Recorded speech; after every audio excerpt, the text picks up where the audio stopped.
Welcome, students, to the third part of Economic Development presented by Ms. Gracianne Mesquita.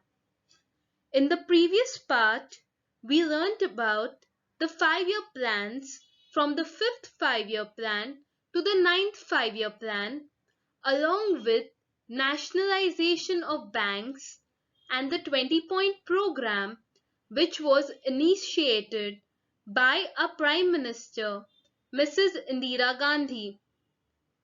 The images used in this video are taken from the internet. Today, we will be looking at the issues of workers, the Great Bombay Textile Strike, the new economic policy of 1991, and the remedies to boost our economic development, along with the World Trade Organization, that is the WTO. Well, students, in the previous part, we looked at the 20-point program, which focused on the development of workers, their salaries, as well as improvement in the textile industry, basically the handloom sector. Now let me take you back to when the first textile mill was opened in Mumbai. The first textile mill was started in Mumbai on the 11th of July 1851 by Kawasji Dawar. It was known as the Bombay Spinning Mill. Now this mill was opened as an opposition for the Lancashire Mill, which was back then owned by the British. Students, this is an old map of Mumbai city. As you can see, there are differences in the spellings of different places. So, Indian textile industry is one of the largest industries in the Indian economy today. Now, back then, in 1851, there were this way only industries opened all over in different places of Mumbai. I have marked them on the map. First is Dadar, Parel, Baikala, Shivdi, Prabhadevi, and Worli. They came to be known as Girgaon or Town of Mill. Let me tell you a story about why the workers have Sunday holiday.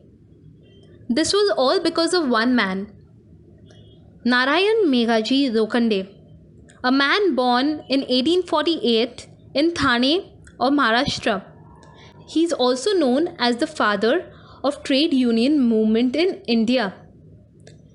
Narayan Meghaji Lokhande was influenced by Jyotirao Phule's teachings, and he also became an active member of the Satya Shodhak Samaj. In the 1800s, the mill workers were forced to work for long hours, that is for 10 to 12 hours in the winters and 13 to 14 hours in the summers. They were not even getting holidays. There was no fixed hour for working, no lunch breaks, as well as their basic sanitation facilities like going to the washroom and using it. It was very far. They had to walk a long distance to use the toilets. In the year 1881, the Factory Act was passed. Now, the Factory Act was passed by the Britishers, and Lokhande put forward his demand. One demand being the Sunday holiday, along with proper break for food, fixed hours of working, paid leaves for the workers in case if they had any kind of accident at work, as well as compensation, or you could say money given to the family members of the workers who passed away or died in any work incident. Hence, on January 1st, 1882, the mill workers were given a weekly Sunday holiday. So children, as we spoke about the unrest and problems the mill workers were facing in the 1800s, In the same way, even in the 1900s, the workers were undergoing some major problems. So, the increasing unrest, the increasing problems among the workers was due to economic conditions in other sectors. Basically, in the other companies, the conditions of the workers was better as compared to their own industries, and some industries were paying more wages to the workers as compared to theirs. They were also getting a good amount of bonus. Now, when we talk about a bonus is a sum of money, extra money that is added to a person's wage as a reward for their good performance in their work. They were also getting like other workers were also getting more facilities than the textile mill workers. So these were the little problems that were coming together and was creating unrest among the mill workers. As you know that in the previous part that the demands of the workers were not being met. So in the Diwali of 1981, the workers expected to get at least a 20% bonus. So the Rashtriya Mill Mazdoor Sangh carried out talks with the employers and agreed to give the workers from 8 to 17% of bonus without adding the workers to this meeting. Now the Rashtriya Mill Mazdoor Sangh is renamed after the Rashtriya Girni Kamgar Sangh. This organization was based on Gandhian ideology of brotherhood and cooperation among the classes, which means equality between the classes. This organization was originally born on 2nd October 1939, and it was renamed as the Rashtriya Mill Mazdoor Sangh in the year 1947.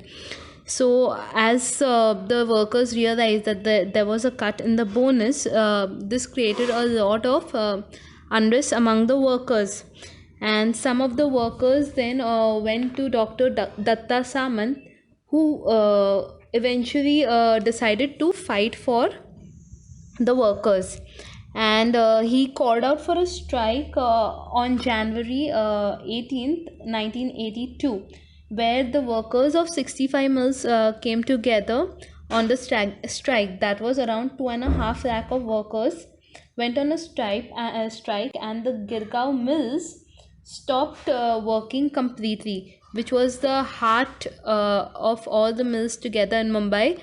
They stopped working as the workers went out on strike. Dattatreya Samant, also known as Datta Samant, is referred to as Dr. Sahib. He was an Indian politician and a trade union leader. So basically, the mill workers, along with him, went out on this strike, and this strike was the longest strike in the history of India. It was also known as the Great Bombay Textile Strike of 19. As Datta Samant's mill workers' strike was massive, the chief minister of Maharashtra back then, Barrister A.R. Antolay, set up a committee, basically set up a meeting with other members to solve this strike issues. But it didn't work, and later on, the next chief minister, that was Baba Sahib Bhosle, who became the chief minister of Maharashtra in the year 1982. He insisted that he would talk to the Rashtriya Mill Mazdoor Sangh in order to meet their demands, but Datta Samant didn't agree to it, and he said that this law should be broken. I will speak on the behalf of the mill workers. So in the beginning of the strike, these mill workers received help from their native villages, help in the form of food grains and some money and other things as well. Now there was a lot of chaos because of this strike. Now, even though the strike had completed 6 months, the central government, that was our prime minister back then, Mrs. Indira Gandhi, completely ignored it. Now, this agitation also led to another where the workers started a jail bharo agitation, also known as the jail bharo andolan, which means that the workers on strike voluntarily or by their own means are ready to go inside the jail. So, in September 1982, nearly 1.5 lakh workers took a march on the Legislative Assembly of Maharashtra state. So the legislative house of the state of Maharashtra is at Nariman Point, that is in the south of Mumbai. It didn't work again. The strike completed over a year. Now this was the first strike that had gone for a year. In this period, nearly 1.5 lakh workers became unemployed. That means they lost their jobs.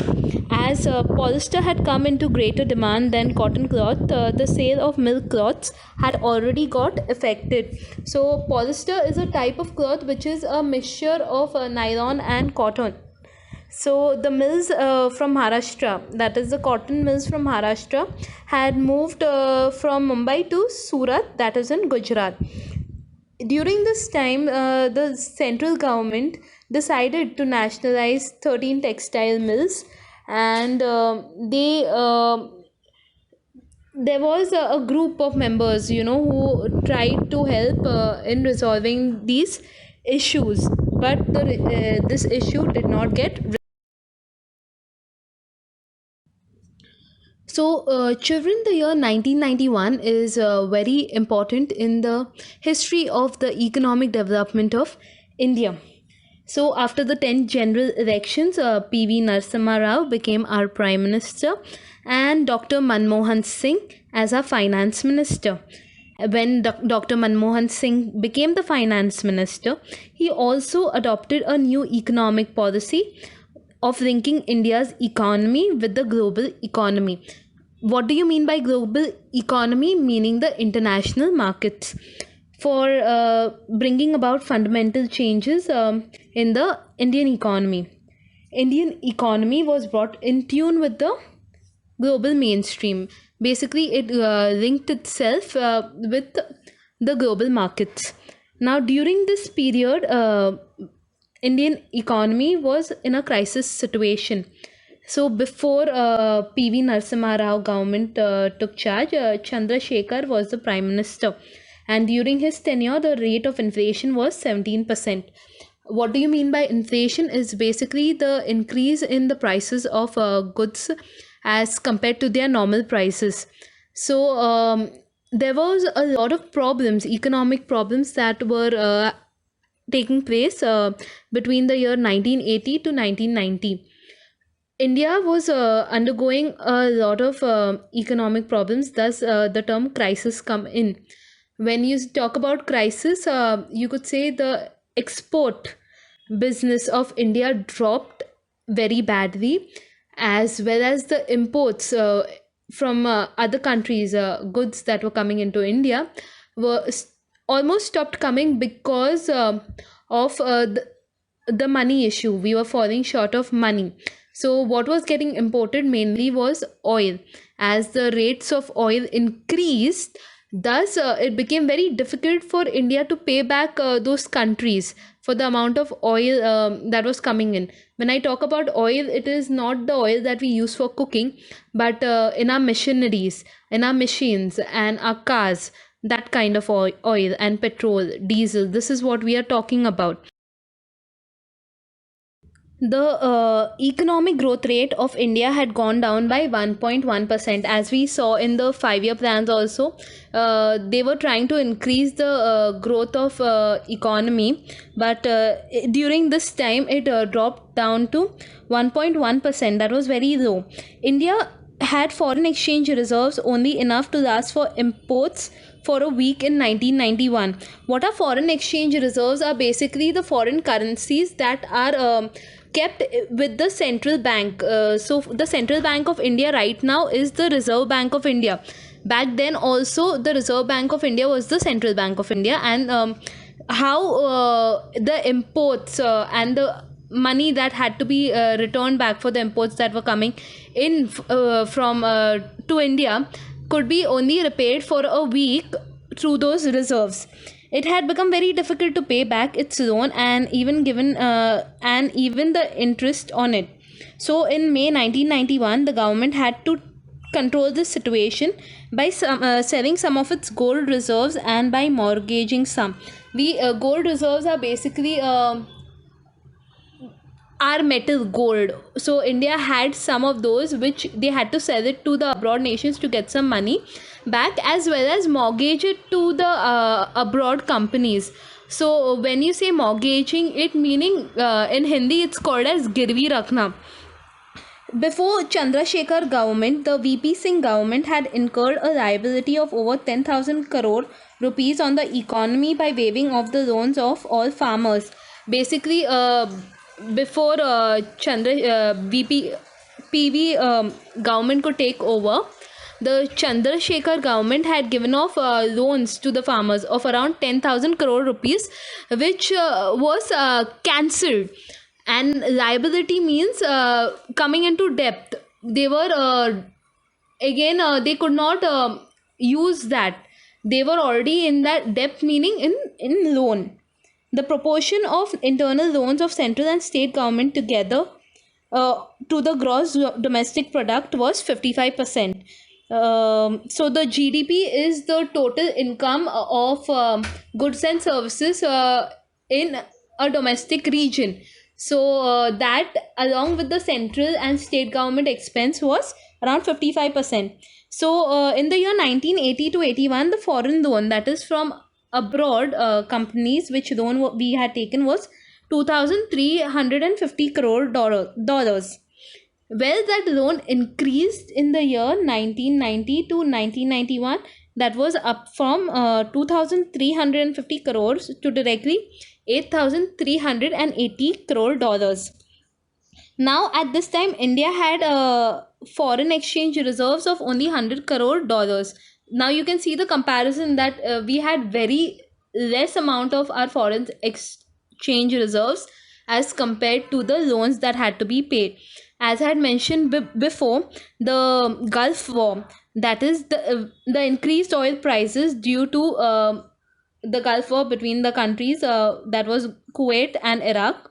So it became very difficult for India to put in more taxes on the people and take a loan from the people. Even the non-resident Indians, that is the NRIs. NRIs are basically people who are born in India but they stay abroad, like in America or Russia or Australia. So even the NRIs started withdrawing their deposits in foreign currencies from India. So whoever the NRIs had invested in the foreign currencies and kept their money in the Central Bank of India, they also started removing their money because of the economic problems. As you all know that P.V. Narasimha Rao appointed Dr. Manmohan Singh as the finance minister of India in 1991 in order to find a way out of the situation. Now, Dr. Manmohan Singh took many measures to get this crisis situation under control. He removed firstly the restrictions on foreign investments. Restrictions are basically the taxes that are imposed on people wanting to set up businesses in India. So he removed that. Secondly, he restricted the license system to 18 industries. Now, since 1991, most industries have been removed from obtaining an industrial license to start manufacturing in India. Manufacturing meaning making goods in India. Government attention is only reserved for those industries, like only those industries would get the license who would have things based on public health, safety, and national security. Now, in the view of increasing losses in the public sector, that is the government sector, he also opened up the public sector for investment by private industries, where private companies could invest in the public sector. In order to bring the share market under control, he established Securities and Exchange Board of India in 1992. Now, SEBI, that is the Securities and Exchange Board of India, deals with is the head of the financial market of India. The financial market is basically the purchase and selling of shares of different companies and industries. In the same way as Reserve Bank of India is the central bank of the remaining banks of our country. He also gave priority to remove the specter of recession. I think most of you all have come across this term recession, meaning somewhat like what I told you all, inflation, where the economy falls down. It does not rise up. As you know that in the year 1991, our economy fell down to 1.1%. Hence, he also wanted to remove that through these measures. The measures now taken by Dr. Manmohan Singh were working positively in India. So you could say the foreign investment in India grew during the first tenure of Dr. Manmohan Singh as finance minister. First tenure as mean the first year itself, he the foreign investments grew. Secondly, India could recover the gold mortgage with the Bank of England. So, as we had discussed, that in order to meet the economic crisis, we had given our gold reserves, mortgaged it with a particular bank. Hence, we could recover that. Like we could pay off the bank loan and recover our gold reserves back. The government also got capitalist class as well as the support of the middle class. So you could say the private industry owners as well as the middle class people were also investing and supporting the government in order to bring up and boost our economic development. So now with this, the government was able to open up the telecom sector. Mobile phone services started all over the country. What is the telecom sector? Telecom sector is basically the telecommunication sector.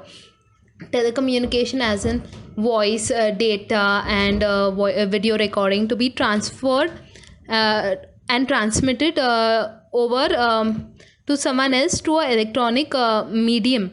Like we have for example, in present day time, we have the mobile towers. Hence how that's how we can connect to each other via WhatsApp and video calls and Zoom. So in the same way, that time also Manmohan Singh decided in getting those big dishes, for satellite transmission, where we can communicate easily. Then he also signed an agreement with the World Trade Organization and launched the policy of privatization, liberalization, and globalization. So he signed an agreement with the World Trade Organization. It's an organization we'll talk about later. The policy of privatization, liberalization, and globalization basically means are the three terms which helped in the economic development of our country till present day times. Moving on to the World Trade Organization. The World Trade Organization was set up on the 1st of January 1995.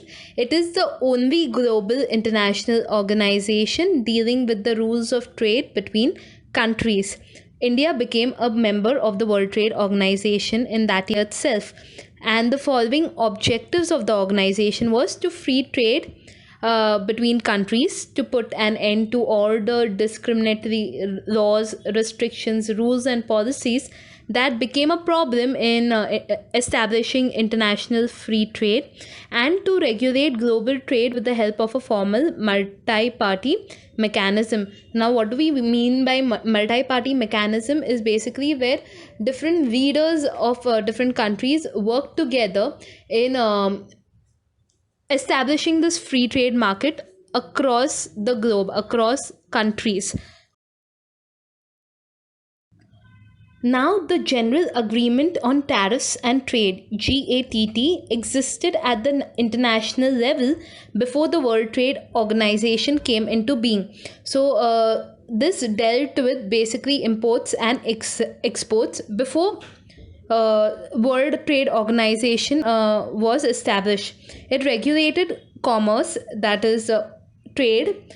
In India, there were people who opposed the idea of becoming a member of the World Trade Organization, but still, India decided to take its membership. Now, the provisions of the World Trade Organizations were regarding grants, that is giving a loan and money, import and export, foreign investment, agriculture, technology, and services. Excuse me. The sectors of electricity, water, transportation, education, and health rapidly commercialized since India became a member of the World Trade Organization. Commercialized meaning it managed to get a profit out of these sectors after it becoming a part of the World Trade Organization. As per various reports of the World Trade Organization, India has made a considerable improvement in different areas, like reduction in below poverty line, that is BPL. There's something known as APL also, that is above poverty line. Decline in infant mortality. Infant mortality is decline in the death rates of babies, and availability of facilities regarding drinking water and wastewater management, as in how there was drinking water made available now to most of the people by that time, as well as wastewater management, how wastewater was getting recycled and managed for different purposes, had also come into being after us being a part of the World Trade Organization. India signed the South Asian Preferential Trade Agreement, that is the SAPTA. Now, what is this? This organization also dealt with free trade for the South Asian countries like India, Bangladesh, Bhutan, Nepal, Sri Lanka, Pakistan. These are all countries, Asia countries, who signed this agreement for free trade along with the World Trade Organization. India removed the import restrictions on several commodities for SAARC countries. Again, now SAARC is South Asian Association Regional Cooperation. That is these countries of South Asia that share these regional borders for the commodities, the goods that were coming from these countries. Even for them, the import restrictions, that is the imports taxes, were removed. India also gave discount on import duties. India opened up the insurance sector to private and foreign investment. Now the insurance sector, that is where people invest money for life insurance, health insurance. I think you've come across these terms. So insurance sector, where even now this was not only government responsibility, but even foreign banks, investors could come in and get into the insurance sector along with the private owners. Let's have a quick revision of the topics covered in today's video, starting with the issues of workers, where we learned when was the first textile industry opened up in Mumbai and the problems the workers face since that textile industry was opened, and how those problems were resolved or solved by different people, and what were the initiatives taken by these people. The second thing we learned is about the Great Bombay Textile Strike as well, where again the issues of workers were put forward, and how we achieved and were able to solve those problems as well. Then we also learned about the economic problems that India was going through from 1980 to 1990, and the economic strain our country went to in 1991, and what our government did, and how our finance minister, that is Dr. Manmohan Singh, helped in resolving these problems, and what different measures he took to bring our economy back on track, to make it stable again. Then we learned that India also signed in and became a member of the World Trade Organization, and how that has helped us improve our economic condition. Now let's have a quick recap on these questions, starting with why did mill workers go on strike? So we realized that the demands of the mill workers were not met by the industry owners. Hence, it was very necessary for them to go on strike. Different demands, like they were not getting their bonuses, and they felt that their wages was very low as compared to the other sectors. The second question is, what were the remedies taken by our finance minister during these economic crisis? So how we can say that he removed the restriction on foreign investments. He also restricted the license system to 18 industries only, and also how he allowed the private sectors and foreign investors to invest in the public sector. He also established the Securities Exchange Board of India in 1992, and we also signed the World Trade Organization. The third question: how was World Trade Organization helpful in the development of India? Well, you could say like the different sectors of our Indian economy boosted and started making a lot of profit, like the electricity sector and transportation sector, education sector, the water sector and health sector. How these different sectors were able to get profits, and how a BPL line also reduced as compared to before. There was good facility for drinking water made available to the people, and there was waste management technique also, water wastewater management technique also installed in our country. So, children, thank you very much for attentively answering these questions, and I hope I could clear your doubts.